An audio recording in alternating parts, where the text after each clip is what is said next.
Elle s'appelle Elizabeth Eckford. Elle est née le 4 octobre 1941 à Little Rock. Elle va devenir mondialement célèbre le jour où son histoire va bouleverser une ville, un État, l'Arkansas, un pays, les États-Unis et même le monde entier.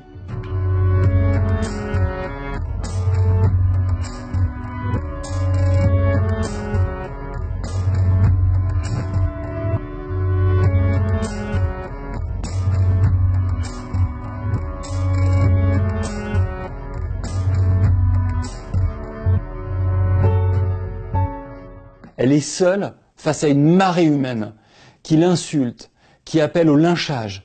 Et sur cette fameuse photo qui fera le tour du monde le lendemain, on voit Elizabeth avec ses lunettes de soleil énormes qui permettent de ne pas voir qu'elle est en train de commencer à pleurer. Et derrière, d'autres jeunes filles qui l'insultent, et notamment l'une d'entre elles, qui s'appelle Hazel Bryan, qui au moment où la photo est prise, est en train d'hurler à Elizabeth « Go back to Africa », rentre en Afrique. Pour ces élèves blancs venant de milieux très défavorisés et leurs parents, l'idée que des Noirs puissent avoir les mêmes études qu'eux, c'est la certitude que désormais ils seront tout en bas de l'échelle. Les Noirs vont les rattraper, vont peut-être même les dépasser. Ils sont dans un sentiment très fort d'insécurité et cette insécurité, cette peur, elle se traduit immédiatement par une incroyable colère. Et cette pauvre Elizabeth, qui n'a rien demandé à personne, qui n'a qu'une trouille, c'est d'être en retard à l'école ce jour-là, elle se retrouve prise dans une manifestation qui la dépasse très largement. Elle a peur de se faire lyncher.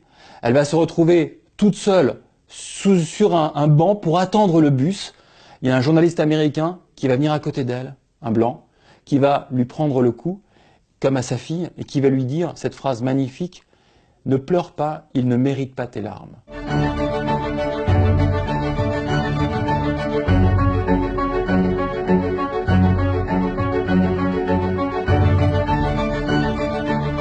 Mais pas une entrée banale dans le lycée, une entrée sous la protection des soldats américains. Chacun avait son garde du corps, progressivement ils vont partir, mais ça va être une année scolaire très violente. C'est par exemple une jeune fille qui va recevoir de l'acide dans les yeux.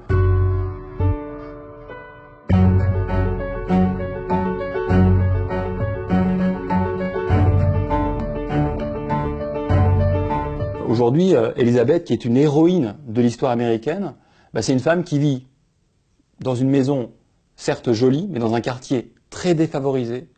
Elle ne vit pas dans le dénuement, mais elle est très loin de l'enrichissement. C'est une femme qui vit seule, qui a perdu son fils tué par la police. C'est une espèce de résumé dramatique de l'histoire américaine qu'est cette femme aujourd'hui.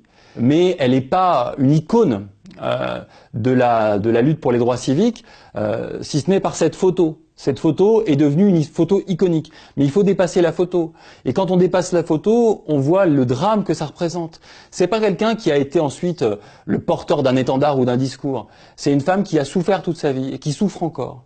Quand je vois les médicaments qu'elle prend, plus de 60 ans après, le choc post-traumatique, on se rend compte qu'elle s'en serait bien passée et qu'elle n'a pas envie d'être l'icône de quoi que ce soit.